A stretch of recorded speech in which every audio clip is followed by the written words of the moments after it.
target tersebut yang harus mempunyai kapabilitas, kompetensi, komitmen, dan konsisten untuk melaksanakan sesuai kebijakan yang diarahan dari penentu kebijakan itu tersebut.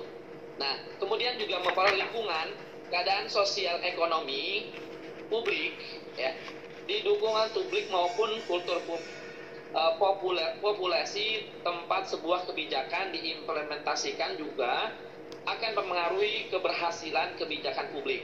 Contoh, sosial ekonomi, sebuah masyarakat yang maju, sistem politik yang stabil dan demokratis, dukungan baik dari konstitusi maupun elit penguasa, dan budaya keseharian masyarakat yang mendukung akan mempermudah implementasi sebuah kebijakan yang akan menjadi sebuah keputusan. Nah, kemudian ada beberapa model-model implementasi kebijakan publik. Yang pertama adalah implementasi sistem rasional atau yang disebut dengan top down. Menurut Person 2006, model implementasi inilah yang paling pertama muncul. Pendekatan top down memiliki pandangan tentang hubungan kebijakan implementasi seperti yang tercakup dalam Emil Karya Rousseau, ya, segala sesuatu adalah baik jika diserahkan ke tangan Sang Pencipta. Segala sesuatu adalah buruk di tangan manusia. Masih menurut Person 2006, model rasional ini berisi gagasan bahwa implementasi adalah menjadikan orang melakukan apa-apa yang diperintahkan dan mengontrol urutan tahapan dalam sebuah sistem. Masmanian dan Sabiter tahun 1983 dalam Ratsmono 2008 berpendapat bahwa implementasi top-down adalah proses pelaksanaan keputusan kebijakan yang mendasar. Nah, kemudian model yang kedua adalah implementasi kebijakan, yaitu bottom up. Model ini implementasinya yaitu dengan pendekatan bottom up muncul sebagai kritik terhadap model pendekatan rasional atau yang disebut top down. Person 2006 mengemukakan bahwa yang benar-benar penting dalam implementasi adalah hubungan antara pembuat kebijakan dengan pelaksanaan kebijakan. Nah, model ini yang memandang adalah proses sebagai sebuah negosiasi dan pembentukan konsensus.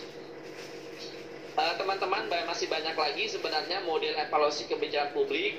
Ada konsep evaluasi kebijakan secara umum dan juga ada bentuk-bentuk penyimpangan dalam proses kebijakan umum.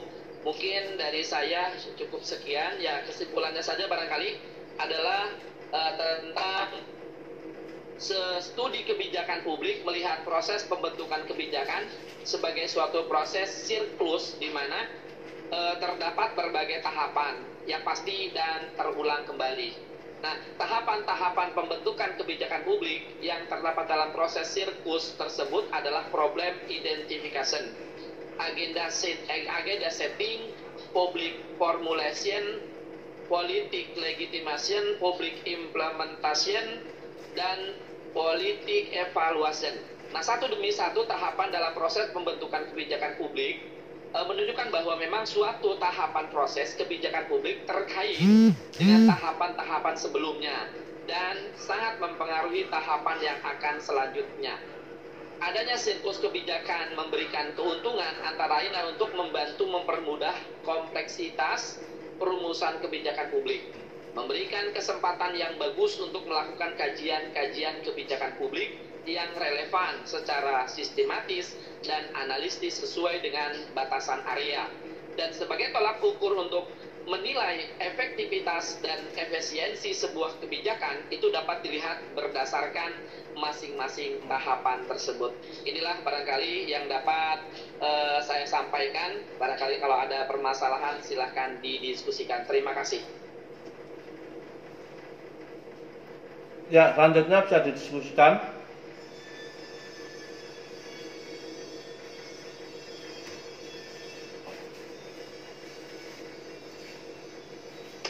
Ya, assalamualaikum. Ya, silakan Pak Jufrin. wabarakatuh, Pak dosen dan juga rekan-rekan. Semoga hari ini sehat semua. Interupsi, Pak Prim. Interupsi. Ya, salam. Ya. Mohon diizinkan untuk pemakalah ke yang pertama dan kedua. Saya ingin mengajukan pertanyaan terkait masalah pendidikan. Tentu tidak lepas daripada diskriminasi. Diskriminasi ini tentu apa yang dibacakan oleh pemakalah pertama tadi adalah memang tidak terlepas daripada apa yang kita sampaikan bahwa formal dan non formal. Ini kalau kita berbicara formal dan non formal memang seringkali terjadi ketimpangan. Yang dimaksud adalah tidak formal dan non formal ini tidak secara universal gitu antara teori dan praktek ketika di lapangan. Tidak mendapatkan mutu yang maksimal sesuai apa yang diharapkan itu gitu, baik secara formal ataupun secara non formal. Jadi pertanyaan saya, apa kontribusi bagi pendidikan ketika hadirnya organisasi ini, organisasi formal, informal dan non formal? Itu terima kasih untuk pemakalah yang pertama. Mungkin itu pertanyaan saya. Terus Pak Isro, pertanyaan saya ini maksudnya sangat berentetan sekali. Memang seringkali terjadi ketimpangan sosial dan lain sebagainya. Terutama sekali adalah pembentukan karakter yang sebenarnya. Banyak hal yang karena manusia itu adalah cermin bagi manusia lain. Bersikap dan lain sebagainya adalah bagian daripada karakteristik manusia yang melekat pada dirinya. Baik eksternal internal sering saya ngomong juga. Tapi seringkali terjadi penyimpangan. Bahkan kita tidak mampu meletakkan diri kita, posisi kita yang sebenarnya sebagai seorang terutama pendidik dan juga siswa dan lain sebagainya. Nah, ini terjadi gitu. Jadi saya ingin bertanya, faktor apa yang menyebabkan sehingga karakteristik ini tidak itu adalah cermin bagi manusia lain baik secara formal dan non formal, terutama adalah orang yang berpendidikan maupun yang setengah pendidikan dan lain sebagainya. Itu apa yang menyebabkan dia tidak mampu meletakkan dirinya pada tempatnya, tidak mampu menyesuaikan diri pada tempatnya sesuai dengan orang yang pernah dididik, dibina, dibimbing. Apa faktor utama yang menyebabkan dia sehingga dia tidak mampu menyesuaikan diri? Karena sedangkan baik secara formal non formal itu tadi maksudnya adalah organisasi itu adalah pembentukan karakter sebenarnya. Itu maksudnya saya. Tapi dengan realita yang terjadi dipandang secara universal baik secara formal dan non formal informal itu tadi justru sebagian tidak mendapatkan yang maksimal itu tadi. Apa yang menyebabkan dia dan solusi apa yang harus pembentukan karakter untuk generasi muda terutama di kalangan siswa sekarang ini. Terima kasih dari saya untuk pemakalah yang kedua. Assalamualaikum warahmatullahi wabarakatuh.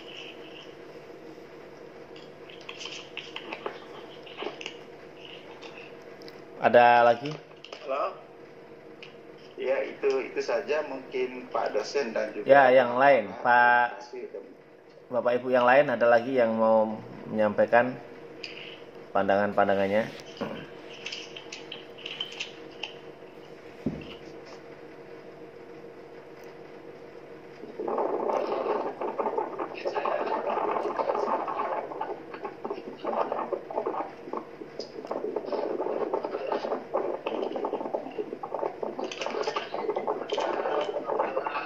Interupsi Pak Nur Solihin, suaranya nggak jelas. Siap.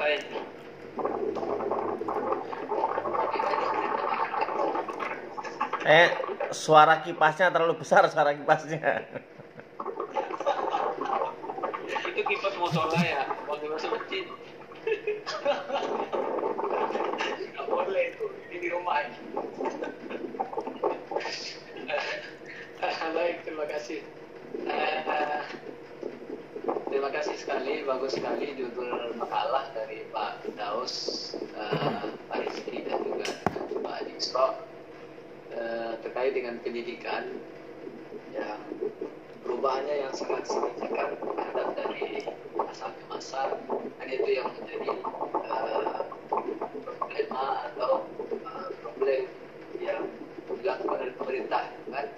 Akan tetapi dalam persoalan itu saya cuma bertanya saja kepada pemakalah yang pertama Pak Daus dengan Pak Rizky, bagaimana sih kebijakan pemerintah pada zamannya Belanda dan zamannya Jepang gitu. Nah, karena banyak terjadi setelah adanya terjadi peperangan, maka bagaimana perkembangan pendidikan pada ketika itu? Karena banyak sekali yang tidak baik dan bahkan tidak bisa pendidikan itu dilanjutkan karena banyak ancaman-ancaman terhadap terjadinya peperangan, seperti kan adalah zamannya Orde Lama. Tolong dijelaskan dan diterangkan oleh pemakalah pertama Pak Daus dengan Pak Rizky. Mungkin itu saja pertanyaan saya. Terima kasih. Assalamualaikum warahmatullahi wabarakatuh. Assalamualaikum warahmatullahi wabarakatuh.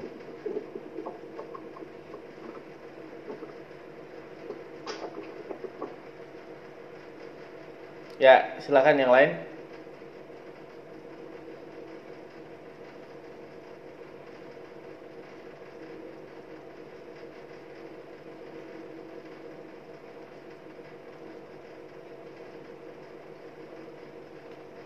Ada lagi yang lain? Kalau enggak mungkin bisa langsung ditanggapi yang para pemakalah.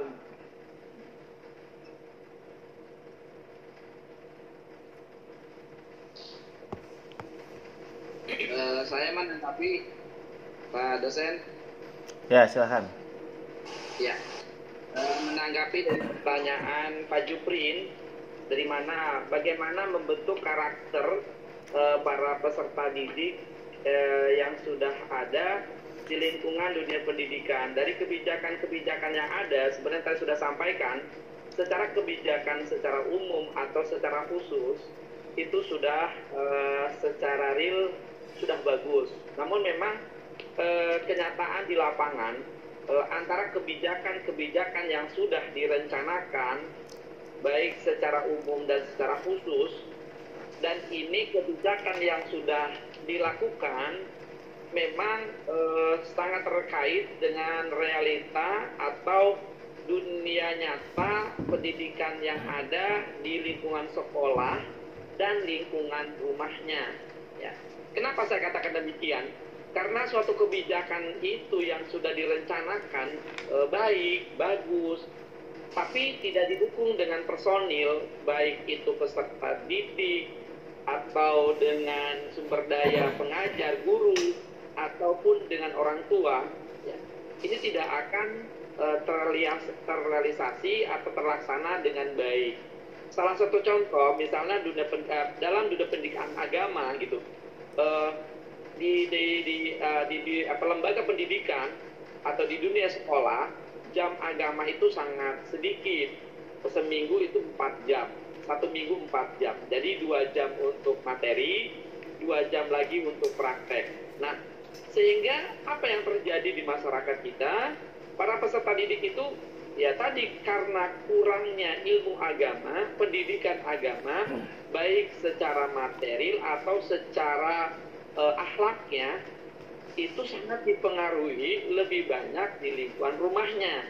Sehingga tadi muncullah antara siswa tawuran, siswa berantem, bertengkar dan sebagainya. Nah, oleh karena itu bagaimana membentuk karakter mereka yang pada dasarnya kalau kita melihat sebuah hadis adalah kembali kepada kullu mauludin yudu al-fitrah. Jadi tergantung daripada lingkungan keluarganya. Itu yang pertama sebenarnya, untuk membentuk karakter anak ini menjadi karakter yang baik, yang bagus.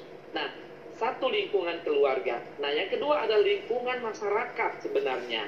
Kenapa? Saya katakan yang sangat dominan membentuk karakter peserta didik adalah lingkungan rumah dan lingkungan masyarakat gitu. Nah, kalau di lingkungan sekolah, insya Allah lingkungan sekolah sudah baik karena memang sudah tertata, terprogram. Nah, kalau di lingkungan masyarakat itu kan tidak terprogram karena dari berbagai etnis, berbagai kultural, berbagai budaya yang mereka merasakan sendiri. Nah, oleh karena itu dalam membentuk karakter anak ini adalah harus ada kerjasama antara pihak orang tua dengan guru.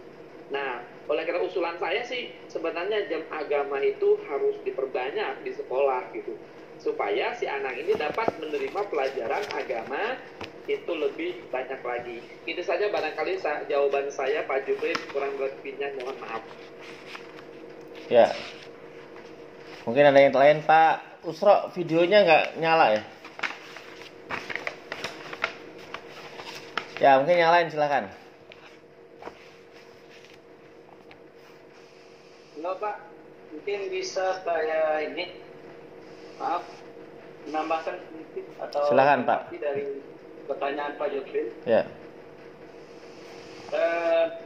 Bagaimana yang disampaikan oleh Pak Jopri tadi, apa saja faktor-faktor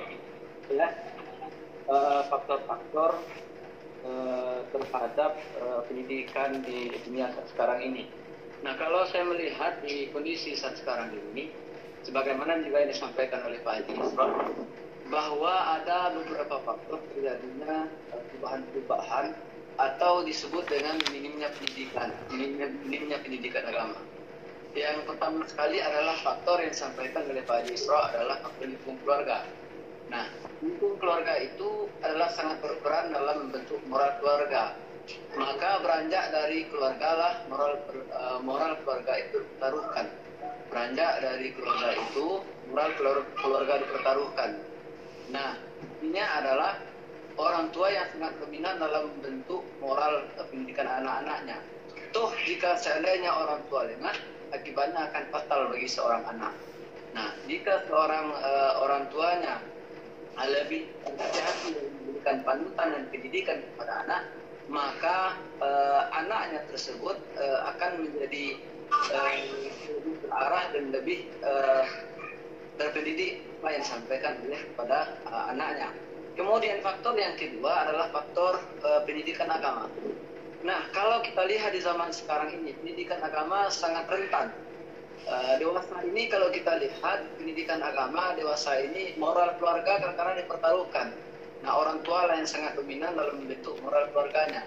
Nah, beranjak dari lingkungan itu, keluarga sangat berperan dalam membentuk moral keluarga.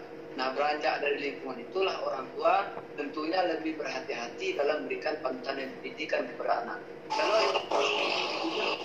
ini kepada anak bahwa pendidikan ilmu agama dan pendidikan agama sudah diberikan, ditanamkan kepada anak, nah insya Allah anak itu akan lebih terarah nanti ke depannya kalau dewasa.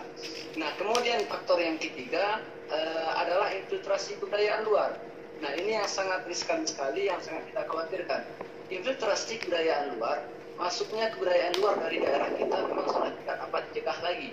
Nah, arus informasi dari luar tidak dapat kita bendung. Nah, baik dengan melalui media cetak, elektronik, internet. Nah, sehingga setiap terjadi perubahan dari luar itu dengan cepat meresap dan merambah ke masyarakat kita. Terutama sekali adalah bagi generasi-generasi kita. Nah, yang lebih parahnya lagi bagaimana? Yang lebih parahnya lagi, Pak Joprin, adalah bahwa film-film yang diputar atau yang disebut dengan film barat itu diputar oleh anak-anak kita. Nah, kalau kita lihat dengan kondisi saat sekarang ini, bahkan masuk ke ruangan anak-anak kita, dan itu pun kadang-kala film itu ditiru mentah-mentah oleh anak-anak kita. Nah, bagaimana sikon dan sifat dan sebagai karakter anak-anak kita nanti ke depannya, itu adalah sangat merusak moral mereka. Nah, oleh karena itu, kalau menurut saya, bagaimanakah pendidikan itu akan bisa berlanjut dengan baik kalau seandainya tidak ada perhatian daripada orang tua, maka ada keterkaitan di sana sebenarnya adalah lingkungan, orang tua, guru. Itu harus ada saling komunikasi antar ketiga-tiganya tersebut. Nah, mungkin itu saja sebagai masukan saya yang disampaikan oleh Pak Haji Isra juga tadi yang berkaitan dengan hubungan pertanyaan dengan Pak Jibril. Terima kasih. Assalamualaikum warahmatullahi wabarakatuh. Tanggapan dari pemakalah yang lain? Baik, saya sedikit menjawab pertanyaan dari Pak Nur Sakin tadi ya, bertanya tentang bagaimana kebijakan dari pemerintah Jepang dan Belanda terkait masalah pendidikan Islam di Indonesia ya Pak Nur Sakin. Jadi saya jelaskan, saya ulang kembali terkait dengan kebijakan pendidikan Islam yang dimana pada masa pemerintahan Belanda, yaitu pertama salah satunya pemerintahan Belanda membuat satu kebijakan yaitu penerbitan ordonansi guru. Apa itu ordonansi guru? Ordonansi guru adalah tidak semua orang dapat menjadi guru agama dan diperbolehkan mengajar di lembaga-lembaga pendidikan meskipun dia ahli agama. Nah, lalu dari latar belakang penerbitan ordonansi ini, kenapa pemerintah Belanda menerbitkan gitu kan ordonansi ini? Karena itu tadi bersifat politis untuk menekan sedemikian rupa sehingga pendidikan agama tidak menjadi pemicu perlawanan rakyat terhadap penjajah.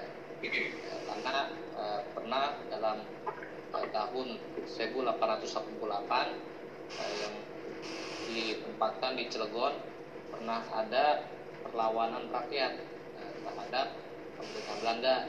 Dan seperti itu dibuatlah peraturan seperti tadi ordonansi guru oleh pemerintah Belanda. Dan satu lagi, pemerintah Belanda juga memberlakukan ordonansi sekolah liar. Nah, apa ini ordonansi sekolah liar?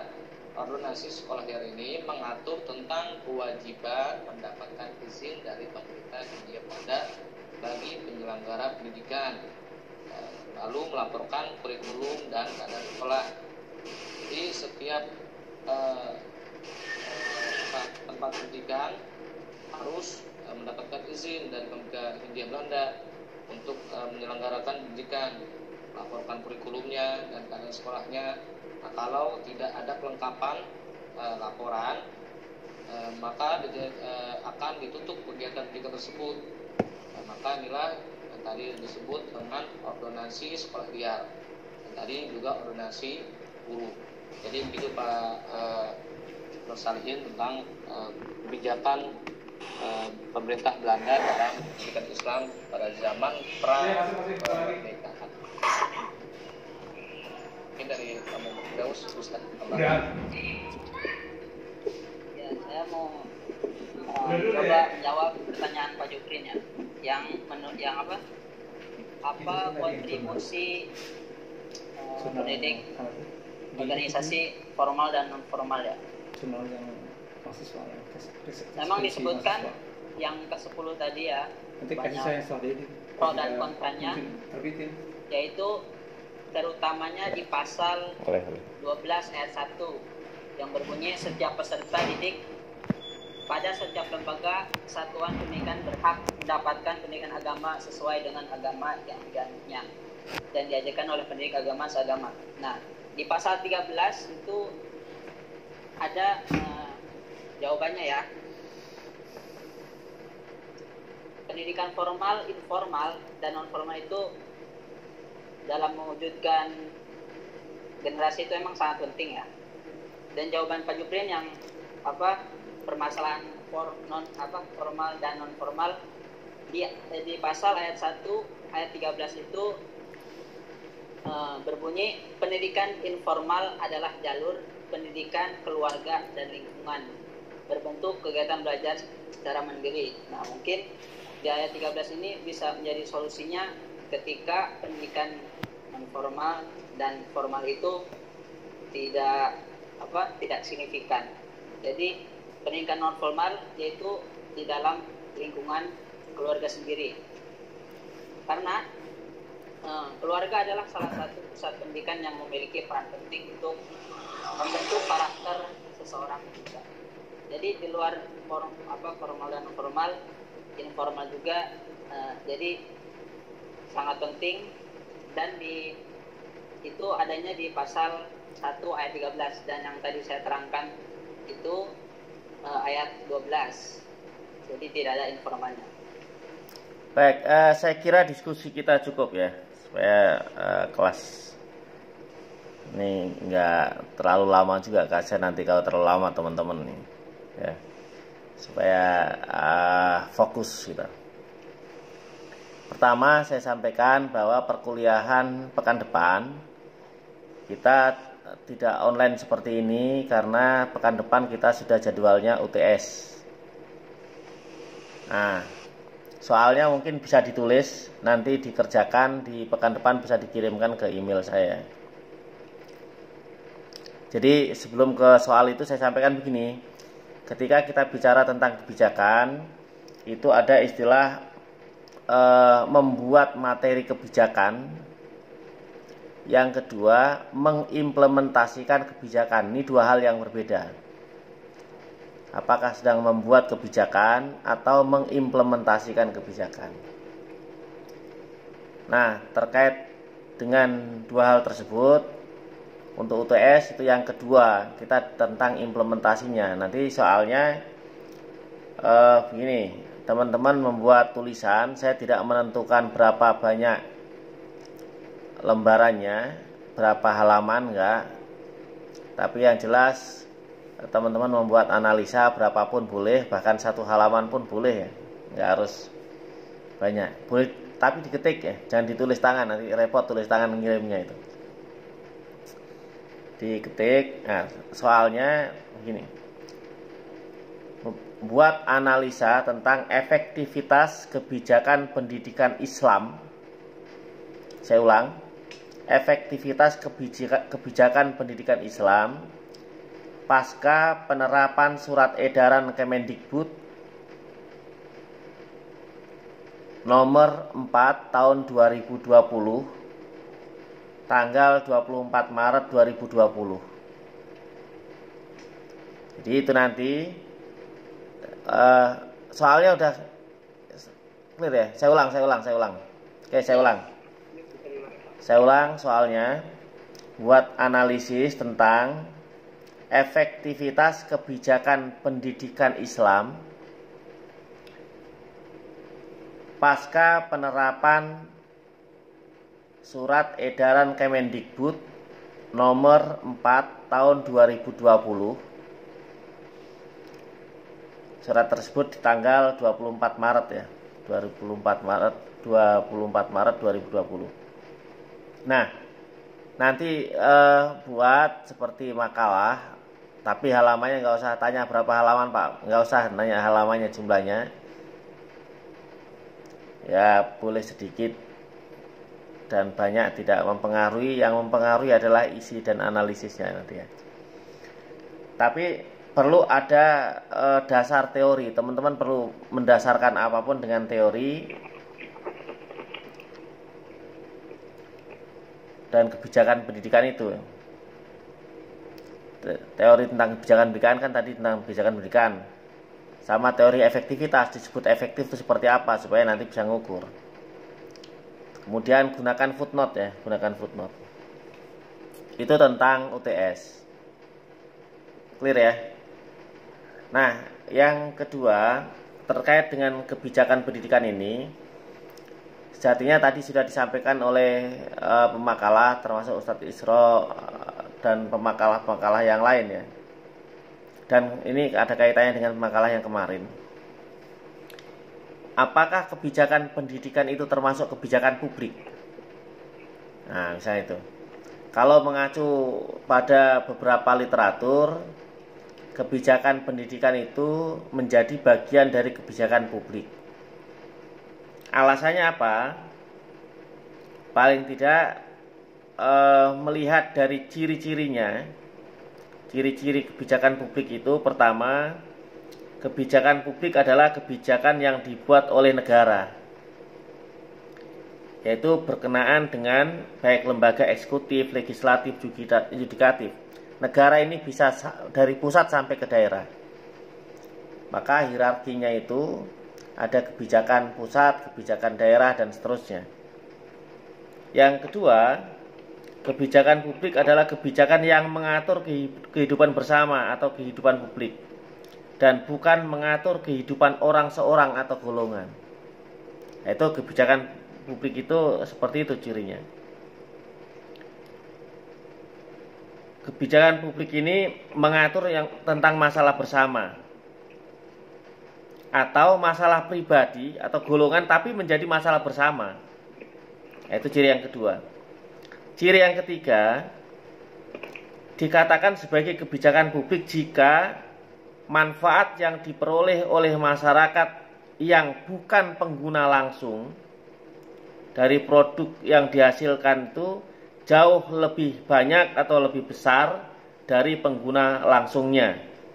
Jadi istilahnya eksternalitasnya itu merasa mendapatkan manfaat lebih banyak. Itu kebijakan publik. Nah, itu ciri-cirinya, sehingga kebijakan pendidikan dilihat dari itu ya menjadi bagian dari kebijakan publik. Nah, teman-teman sekalian, yang terakhir perlu saya sampaikan itu bahwa kebijakan pendidikan itu meliputi beberapa hal ya. Pertama, tentang kebijakan pendidikan strategis namanya. Kebijakan pendidikan strategis atau politis.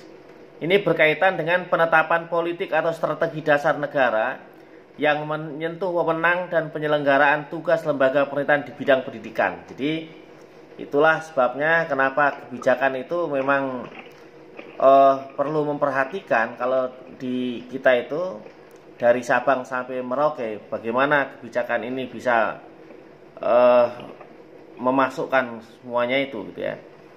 Yang kedua, ini meliputi kebijakan pendidikan manajemen berkaitan dengan pembentukan kebijakan pendidikan sebagai penjabaran terhadap politik dan strategi dasar urusan pemerintahan di bidang pendidikan. Ya, di bidang pendidikan.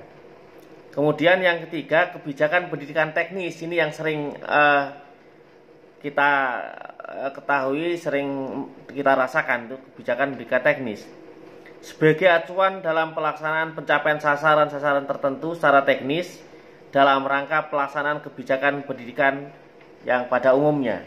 Nah, tiga hal yang meliputi kebijakan itu mungkin perlu dikaji lebih mendalam. Saya pikir seperti itu nanti untuk tahapan-tahapan berikutnya. Saya kira itu ya. Ada pertanyaan? Ya, kalau nggak ada, saya kira kuliah kita cukup. Terima kasih. Sama-sama kita akhiri dengan baca hamdalah. Alhamdulillahirobbilalamin. Assalamualaikum warahmatullahi wabarakatuh. Waalaikumsalam warahmatullahi wabarakatuh.